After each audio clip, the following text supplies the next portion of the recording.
Well, what are my joys in life? My joys in life, not necessarily in this order. Obviously my lovely wife, my family, and my mission to help.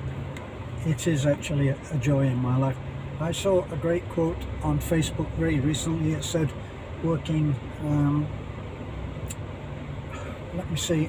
working at something that is not your passion is work and stress. I'm paraphrasing very badly here, but working at something that is your passion, and to that I would add is your mission. It's tough, but it's not quite the same as work. So what else do I have a passion in doing? I love driving my truck, my Raptor. I can't keep it as pristine as I would love to. I would love to spoil it, not quite putting cushions under the wheels at night, but I would love to spoil it. And I can't, because we live on this muddy road. Hopefully by the end of the year we will not have to constantly live on this muddy road, so I'll actually be able to keep the truck clean. But it is a joy to me. It is a great pleasure to drive. It's just a fun thing to own, and worth every penny. A lot of people thought that the ultimate sign that we are scammers is that we actually bought a Raptor.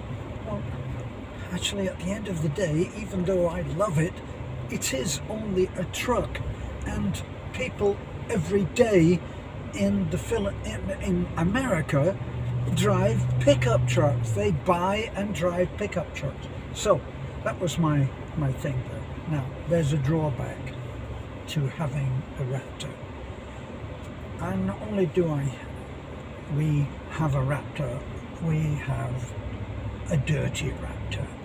So as I've said on a few occasions, when the police were talking to us, they said, now we know who drives the dirty Raptor. So anyway, the problem, what's the downside? What could possibly be a downside to driving a Ford Raptor, in my way of thinking? Well, you can't sneak around, if that's what you like to do. You can't go anywhere without people knowing, without recognizing the car, even if or the truck, even if they don't recognize you. So that's a bit of a downside. How did that, when did that last show up as something of a drawback? Today I took all of the family to church. We dropped, the first shift goes off and goes to Timio's church, which has long been the church of the family. Now, who do I drop off there? I drop off Mama, and Lovely goes with Nanai and Lena, and they all go and they support that church. Now, there's been some comments made that we have nothing to do with that church. Actually, we have a lot to do with that church, just by virtue of the 4 people that go to it every Sunday. So I drop them off, and then the rest, that's everybody else. That's Beth and all of our extended family of kids, youngsters, teenagers. Lorraine and Dat are probably the 2 closest in proximity, because they live the closest, and we've known them since they were very small, 8 years, and Dat is only let me see, I think she's about 10 or 11. and of course they are adorable kids. They're adorable because they come from a close family which is still together, which is a wonderful thing for us in our experience, because we deal so often with the result of broken families. Lorraine and Dada come from a solid, loving family, and the parents, in case they are watching this, which is unlikely, have done an incredible job. They are such loving kids, and I was amazed, not amazed, surprised, definitely not shocked, because this is not Beth that's talking now, not shocked, but when the father came to pick up Dada one day, when he arrived, she came out of the house and she went up to her papa and she kissed him on the cheek. I thought that was wonderful. So I'm on the way back now to Talabon, and after I dropped everybody off at the two churches today, I went on to my haven of peace, driving solo, doing whatever I wanted to, listening to music. My music is generally discounted, unfortunately, by Beth. She gets in, and the first sound you hear is click, because she turns my music off. She doesn't like it so much, or she wants to talk, and it doesn't matter that it's not being finished. Oh dear, I'm looking at dogs. I'm looking at a mama dog and puppies. Oh, that is very unfortunate. I'll just turn the camera around to show you that. I can't see what you're seeing, but I'm assuming that you're seeing a mommy and one puppy. The other puppy has disappeared into the grass up there at the back. That's a well-worn old lady, many litters, and there's the little guy walking behind. I don't know whether they'll end up where we are, because we had a lot of puppies and dogs dumped on us a little while ago, and was the source of some being ticked off, shall I say. It happens. We ended up having 8 dogs left with us. Abandoned is my own expression. And then later, which I thought was a real scumbags thing to do, we suddenly found that we had a tiny puppy that was absolutely ridden with mange. It was supposed to be a black puppy. God invented or created him as a black puppy, and he had so much loss of fur that he was all patches of white. Very regrettable, but we treated that. It's not difficult. We try to support the veterinarian in Talabon, but sometimes it is something that amounts to common sense, because when one of our dogs, I don't know, a year or so ago, had a problem, I bought one pill and it cost 650 pesos. So this time I spoke to my friend Michael, who is the New Zealander expat, but he's also a Mancunian, and he has a farm called Zamora. Beautiful place right on the lake, and he's an expert in quite a few things, so I consult him. He breeds fish and is knowledgeable about that. Well, I spoke to him, he was also, this is prior to the pandemic, or I should say pandemic, or the hoax, the great hoax. He was breeding rabbits for meat.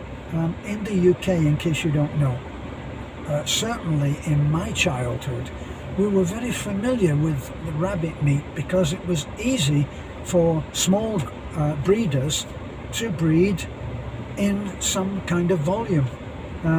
You must have heard that expression, breeding like rabbits, because they do.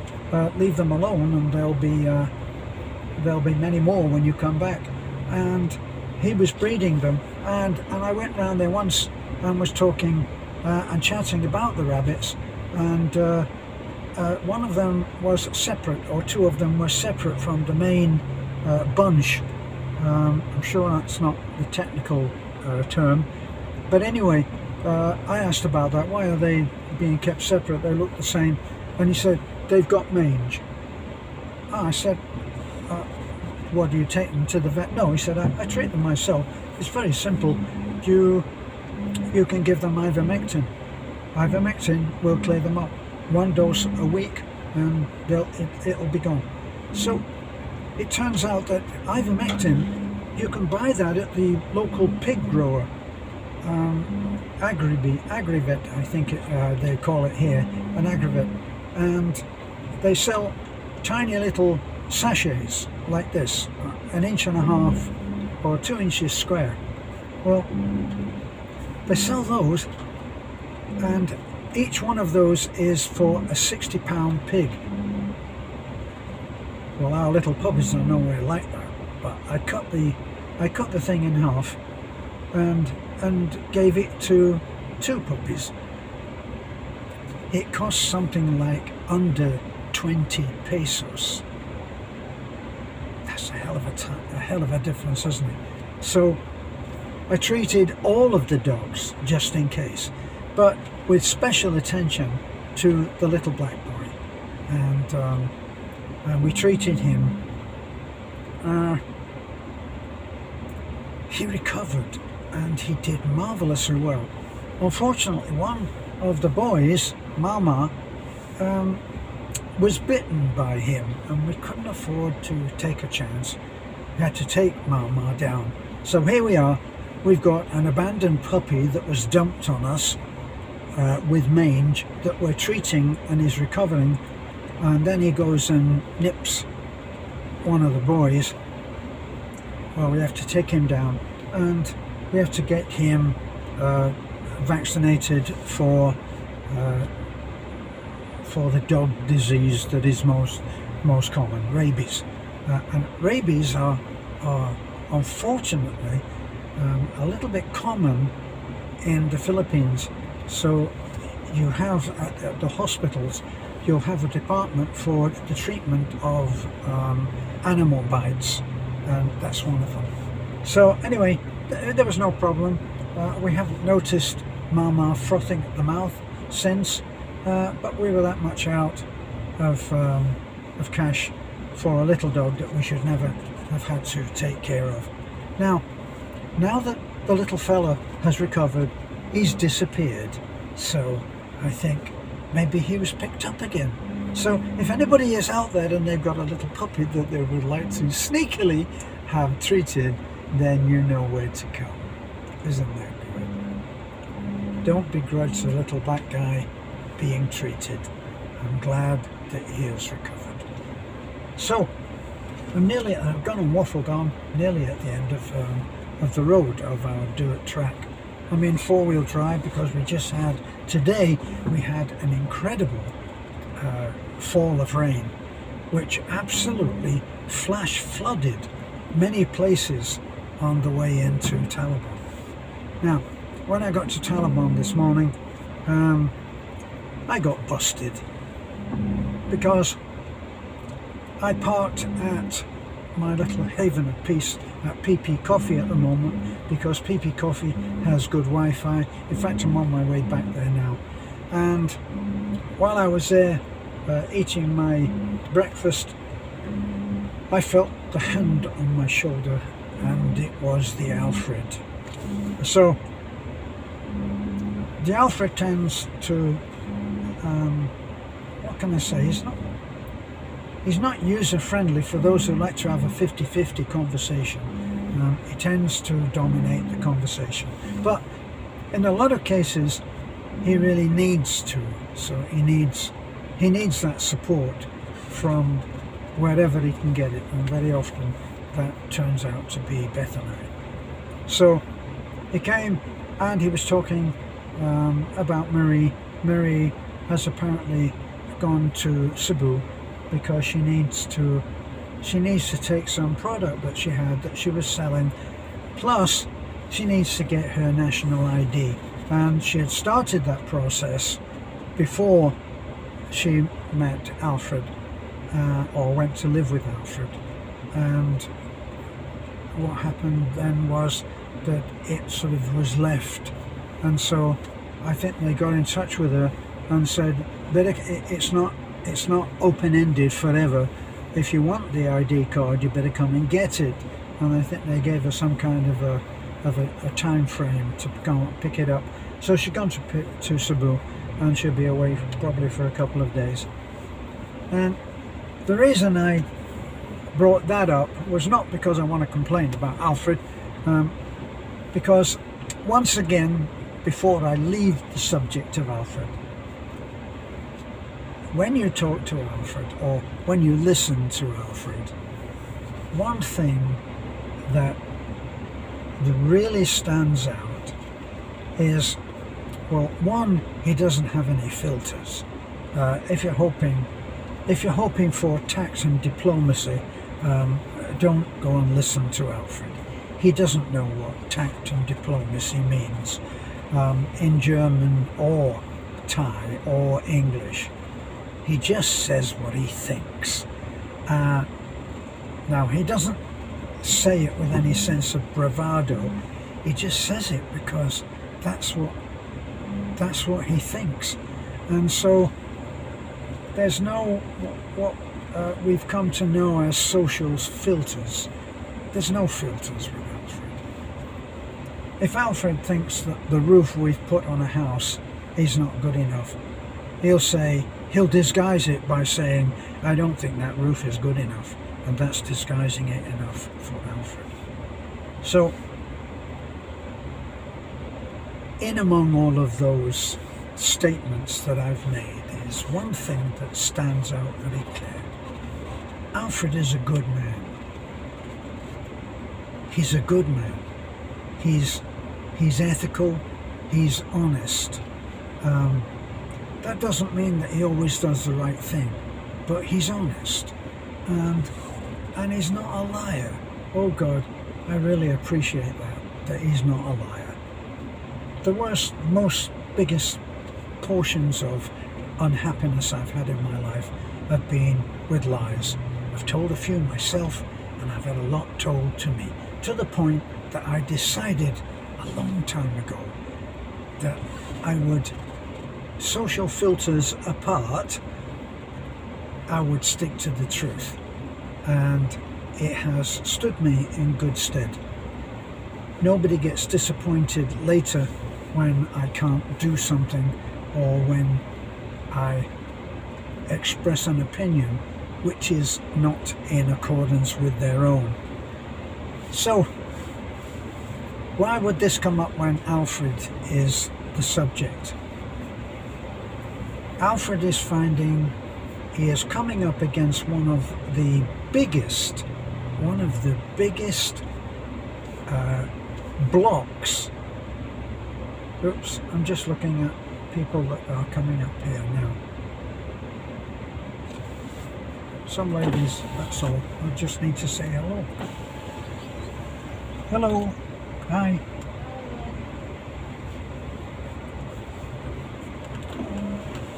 I don't actually know them. They're going somewhere up to the barangay above us. So, in the Philippines, the question of what is true is very much in question a lot of the time, because culturally speaking, the the whole thing of filters and how you talk to someone and how you disguise what you really want to say with what you think is going to be acceptable to the person that you're talking to is an art form in the Philippines, because a Filipino will not say something if he thinks it's going to, if he thinks that it's going to offend you. So he'll do anything not to offend you, knowingly.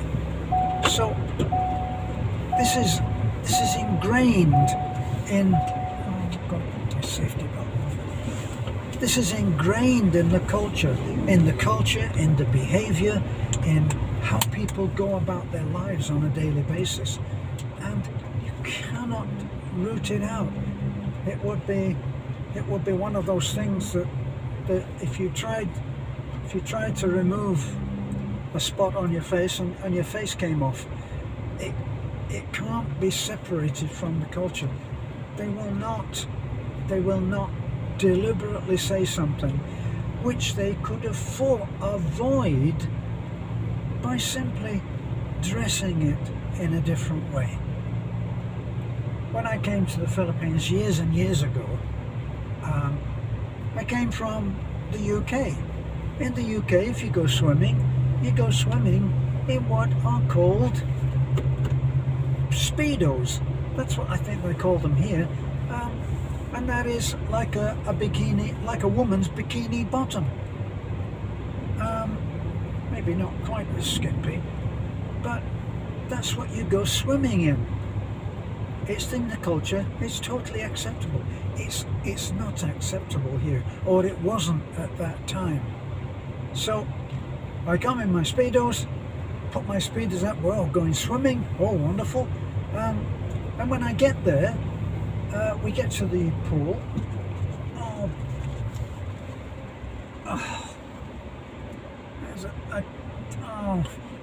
Oh, don't, please, don't, oh, don't.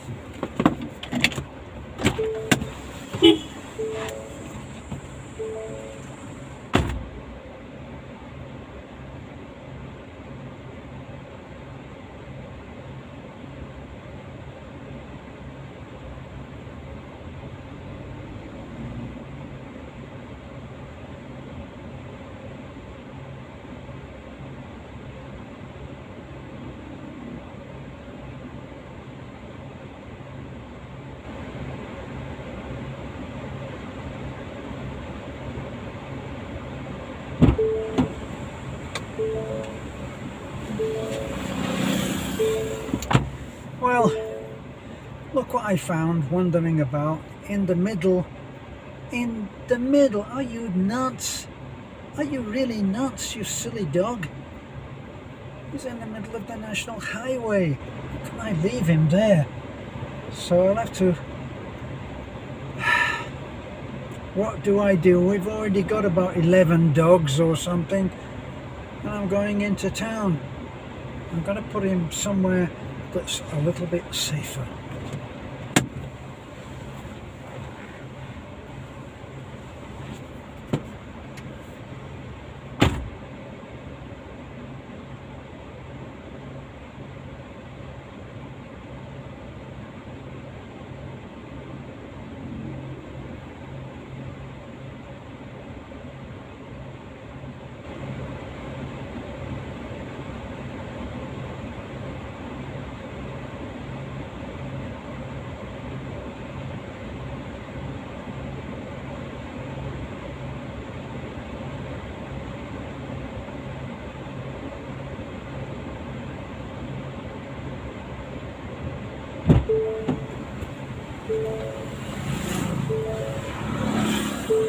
Okay, he's over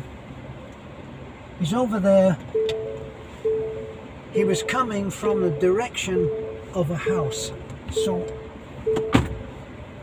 I've taken him and put him by that house, and let's hope that the next time I come down here he's not in a rearranged shape on the road. Sorry, dark British humour. There we go.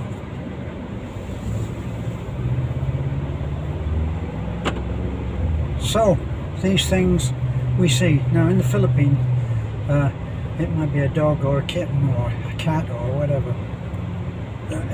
In Florida, it used to be that you'd have to stop for a turtle, because turtles would be making their way from one place to another, A to B, which would be across a road, and people would stop and pick them up and hurry them on their way. In other words, if they were going left to right or A to B, they would help them in that direction, not turn them back the other way, because they'd end up making the trip again and being at risk. So I think we're looking at the idea that it's not the truth, and I think actually I've been waffling on for too long. What is it, 20 odd minutes, and the average the average is about 5 for watching, so I'll leave it here. I hope that for those who are coming to the Philippines, you will take these particular videos, whether made by me or not, or by somebody else, take them and note them, because these are some of the biggest obstacles you will have to your peace and serenity in your new place of living. I'll be back.